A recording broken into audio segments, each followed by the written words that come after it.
Well, welcome to the journey, and Theresa Yehling.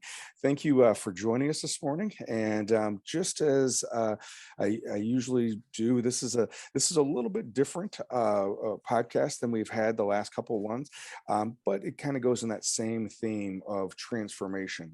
The journey is really just a show that talks about individuals' stories of how they've had maybe obstacles in their life and what they learned from those obstacles, and then how did they transform from those obstacles, and then where they're at now in their life. And you and I have known each other for I don't even know how many years now, but when you came back to Rockford from Chicago, I think that's when Yeah, we kind of connected. And do you, by any chance, do you remember what year that was? I don't.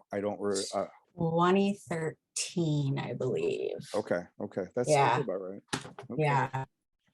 so why don't you tell us a little bit about yourself for our listeners, Mhm. and then also how did you got in, what you do for a living, and then Mhm. obviously you have to tell us about all the Superman stuff behind you, and so, as I well as the know. I as well as the know. little Superman that just walked by. So Oh, I know. I'm so sorry. Thank you for having me. I really appreciate it.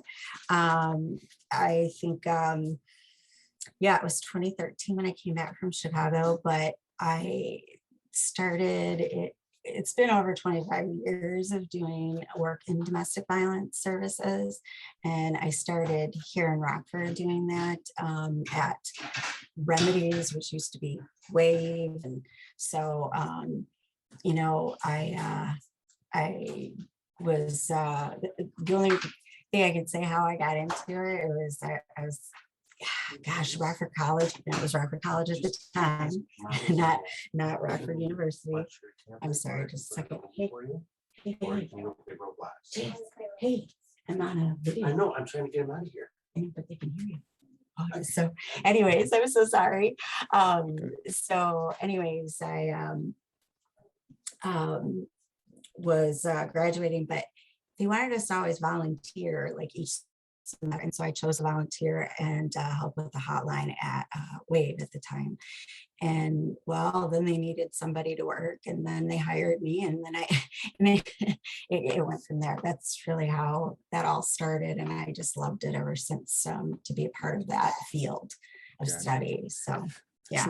So maybe just a brief intro. You're a social worker, LCSW, Mhm. and so Mhm. how did you get into being a social worker? Why social work? Why counseling? Okay. What's the story behind all that? It's kind of funny because I have a bachelor's in psychology, and I met a woman by the name of Mary Noggle, who does therapy, I think still today. But I was working at OSSI, and she was a therapist there, and she had both a master's in psychology and a master's in social work. And I was like, why would anybody do that? Hmm. And so I asked her, and she said, well, I got my master's in psychology and I couldn't get a job.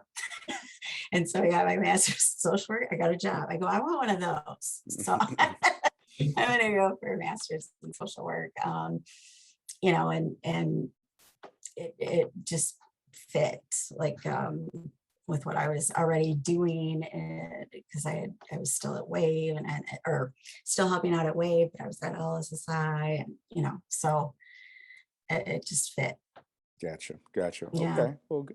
Well, good deal. So I know this month is Domestic Violence Awareness Month, and just like, I think it's great that we have these designated, days. Mhm. We're actually recording this on Native American Day, right? So, and Mhm. for us, for some of us who have a passion toward raising awareness regarding Native Americans, when that started getting recognized as Native American Day, happened to be the same day that they've designated as Columbus Day.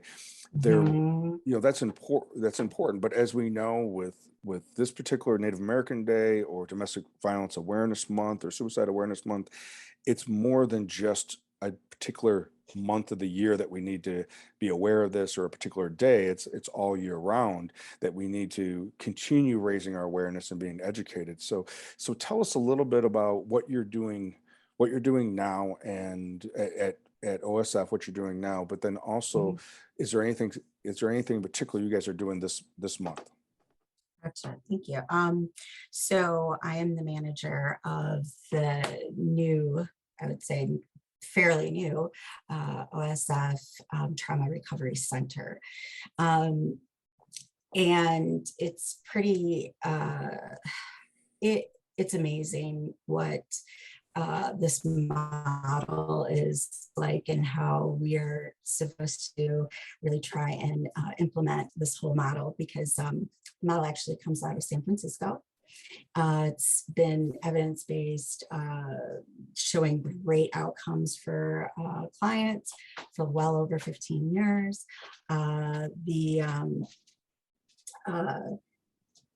What they did, which I was like, why didn't I do this? They patent it pretty much and go to states and sell it to the state. Like, hey, this is a great model.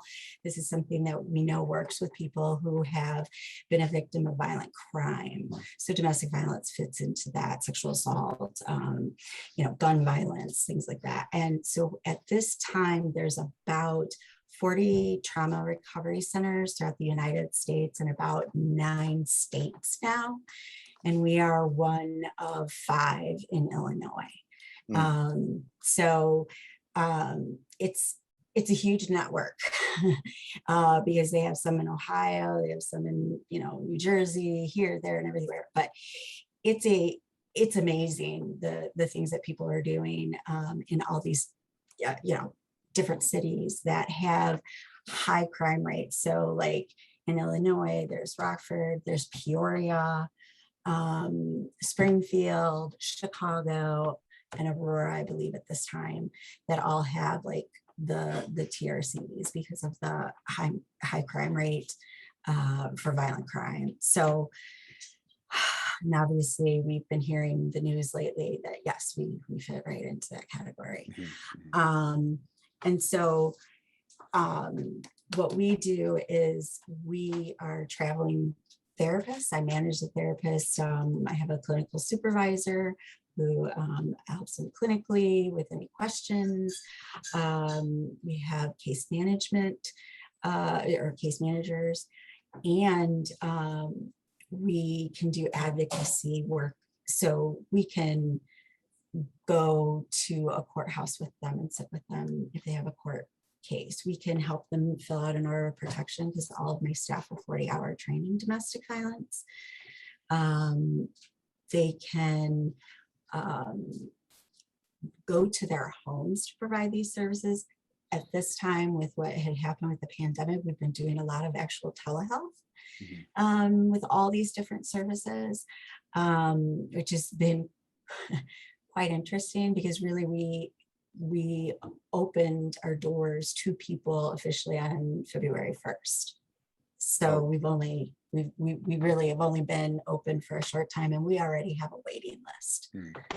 I mean, it took about 5.5 months to get close to the waiting list, and it's just exploded. And I understand why. So we meet the clients where they're at. We've also said we'll meet them in the community if that's better and safer, wherever. But we bring it to them. They don't come to us if they don't need to. If they want to, that's great. But that's not a requirement to get the services. So, and we also have an outreach person, and this outreach person actually outreaches to the clients.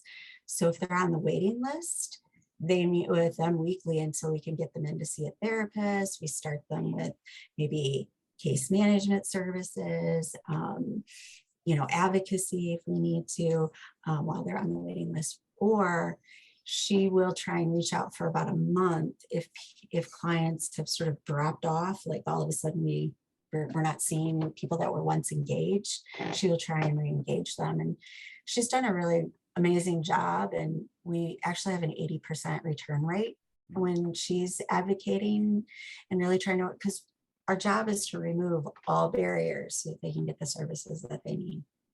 And so it's a tall order sometimes, but we really want to try and do the best we can.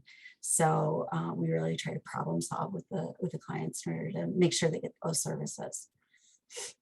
So obviously, Theresa, you've been involved with domestic violence or DV treatment and education your entire career, and so you've been around a lot of different programming. So, and I can hear in your voice that you're like excited, very excited about this particular program. So, Yeah.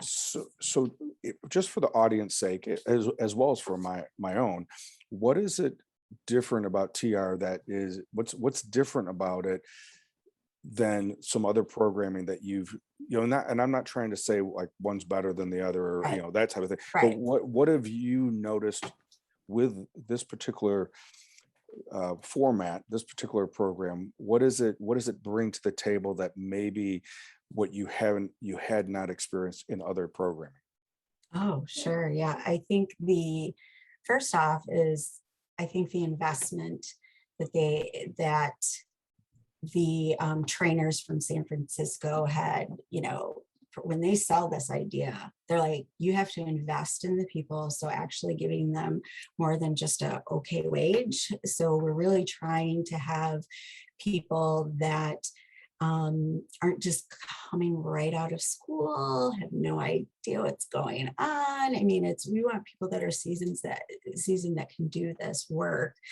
They want us to take care of ourselves. So they actually built in where they're like, you know what, at least an hour you need to schedule it per week where you do self-care, make sure that you're doing this.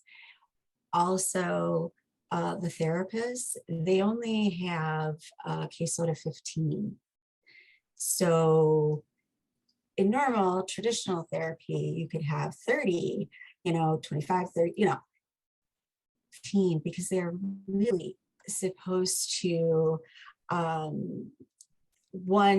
give therapy in intensively for maybe 16 to up to 32 weeks. And really it's to stabilize them and but so that maybe they can go to therapy so that they can, okay, now I can continue on, because maybe traditional therapy didn't work for them, right? And we make sure that our therapists are not just trauma informed, but they're certified trauma therapists, so that they have certain knowledge around not just PTSD, but complex trauma. We're really making sure that they're making sure that they understand that, because wow, it's huge when you think about complex trauma versus PTSD and how that goes. We take about 4 hours or so split up to do a ton of gathering of information around trauma throughout their whole life. I mean, because we're not billing insurance, we can take that time and really, really ask a lot of questions. And so it's really a great focus, and you can see it, and you can see people,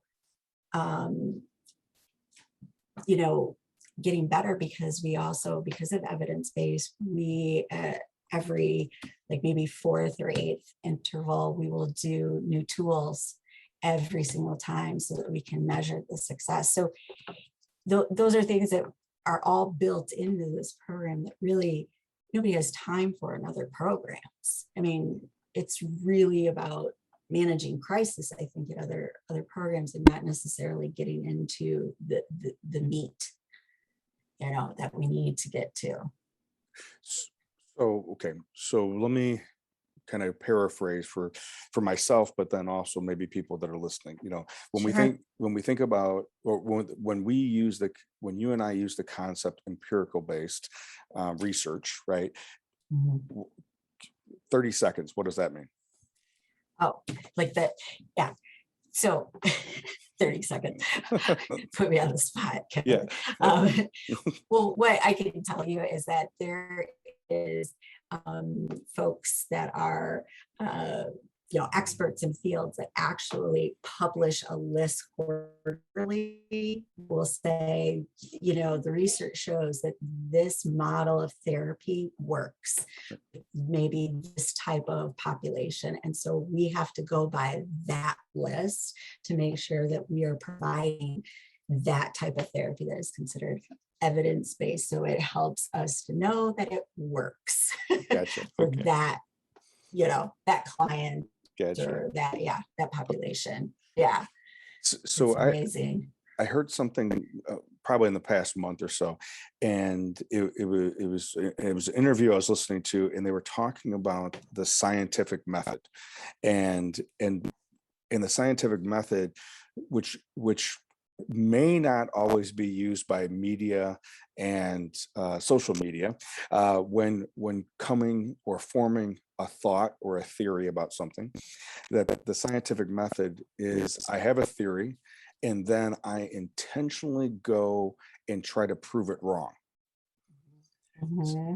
And based upon me trying to prove my theory wrong, maybe I'll find out that my theory or my hypothesis was incorrect, or I may find out that no matter what I try to do, my hypothesis or my theory stands.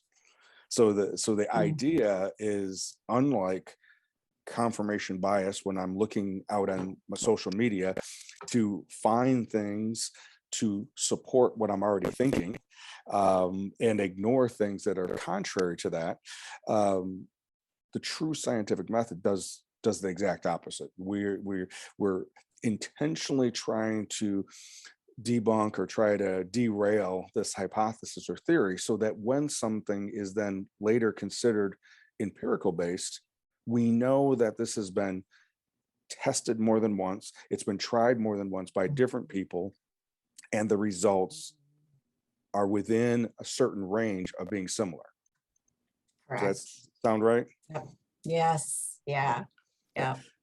And so what I'm hearing you say regarding TR is that one of the things they do, besides awareness and education, it's actually Nice. so with TR, the thing that sounds like it's different is, besides trying to bring individuals resources and education, it really specifically goes into the history of the events of trauma in their life, but then also the effect of that, the ripple effect of trauma throughout their life, and trying to bring that story to light. And then how do you guys intervene with how that story is coming to light? Did I paraphrase that correctly? I think so. And then that way we can actually help ourselves and the client understand the difference between PTSD and complex trauma if we find out that a lot of things happened at the start of their development. So it's going to look a lot different, and then maybe just traditional PTSD. So that's why we really want to look into that. And maybe you can, when you think of PTSD in comparison to complex trauma, how would you describe, because we know that term right now is used quite a bit, PTSD, and some may even say that it's being overused after being underused for so long. But how would you describe for the average listener the difference between PTSD and complex trauma?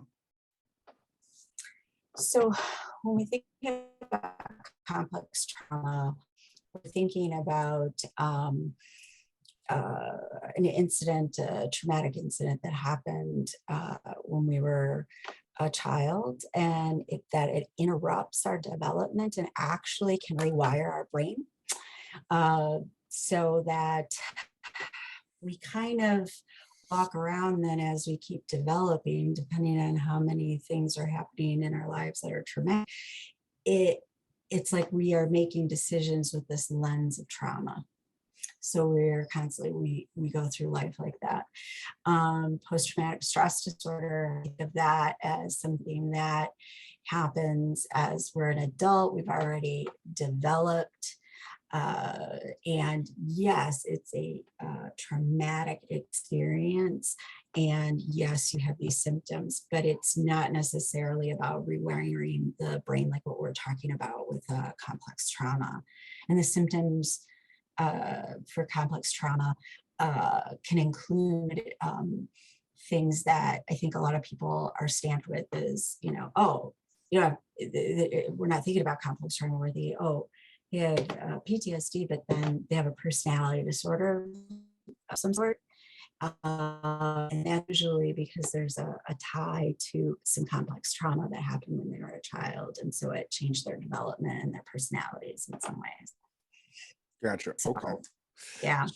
Yeah. And so again, just kind of paraphrasing for our listeners as well as myself, is that it has the complex trauma piece of it. One, there is going to be a history of some type of trauma during those developmental years. and then again, that ripple effect of not only the event, which is the trauma itself, but then the impression that has now laid, not only maybe biochemically, but then also cognitively, the story that they tell themselves afterwards.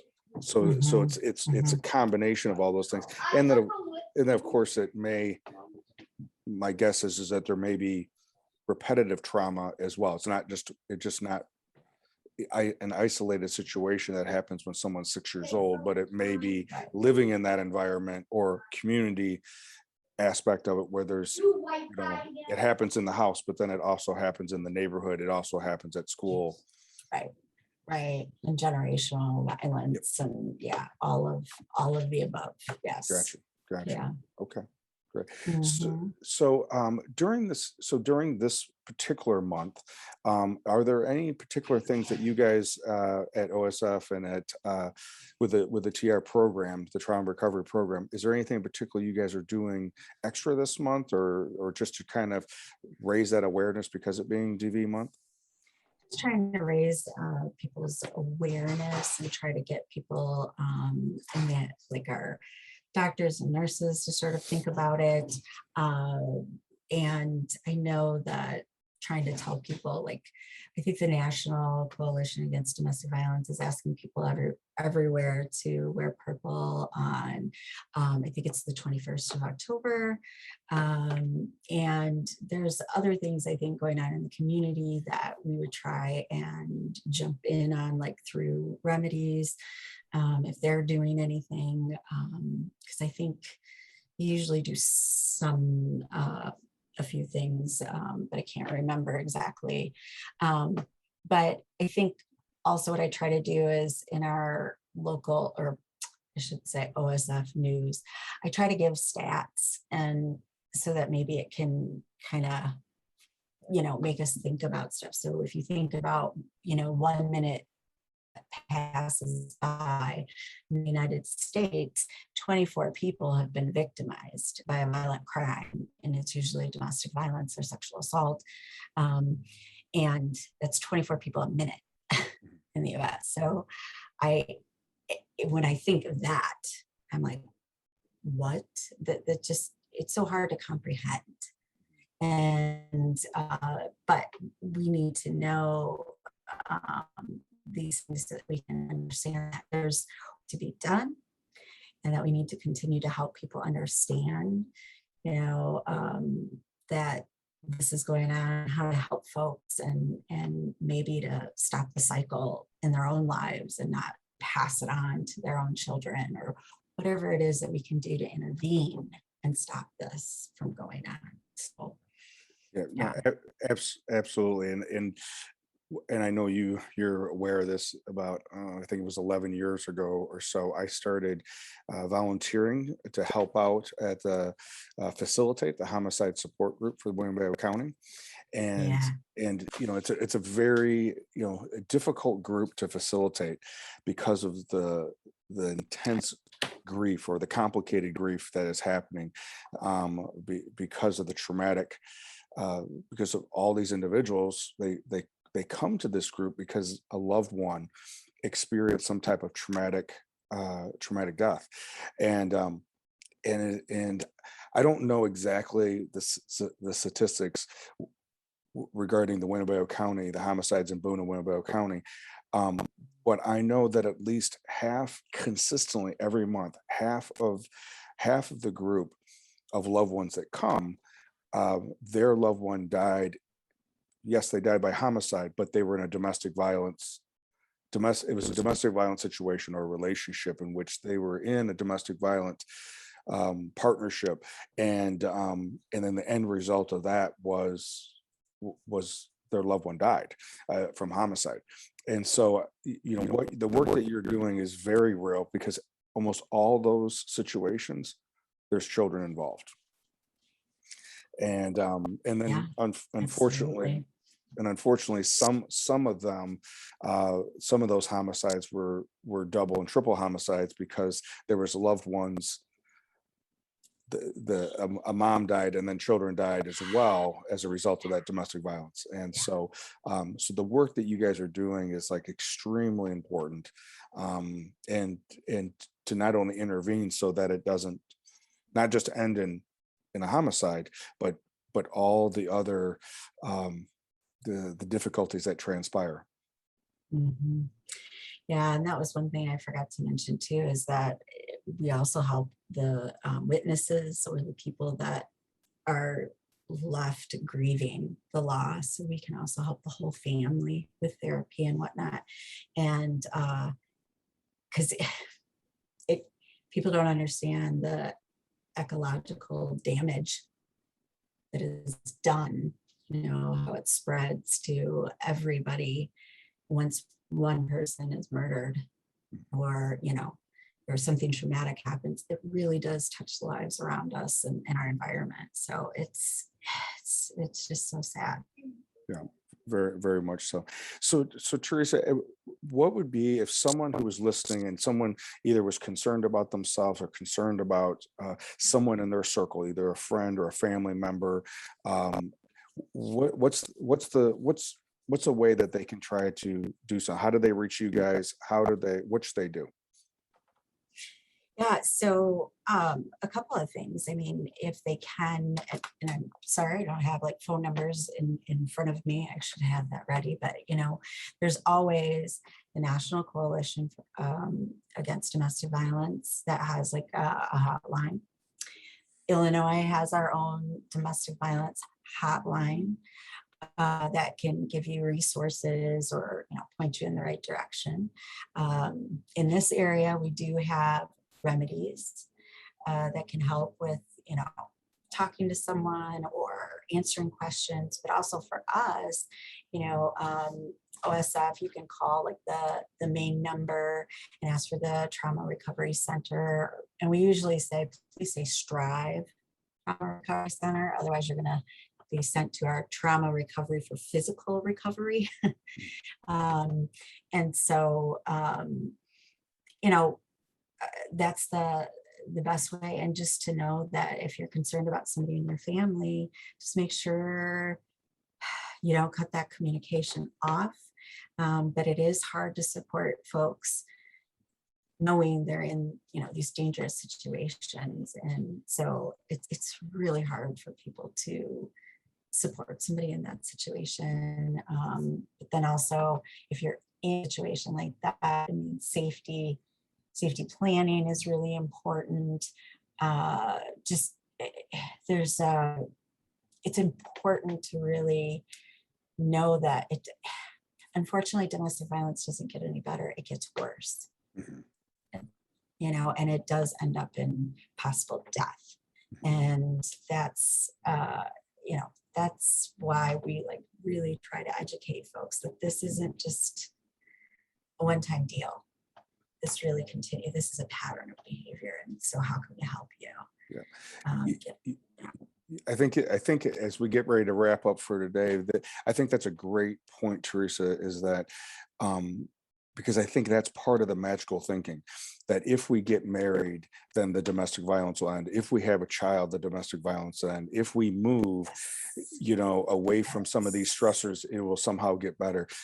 That's not to say someone who is a domestic violence perpetrator can't change. We know that Correct. through therapy, through education, through intention of doing their life different, they can change. Sure. But it won't be because it's a geographical change or some type of relationship status change. And Right. and I think it's so important for people who are in a victim role of that to know that that just because if we just get to the next level of whatever status of relationship, marriage, or being exclusive or whatever, then somehow he or she will not physically hurt me or emotionally hurt me anymore.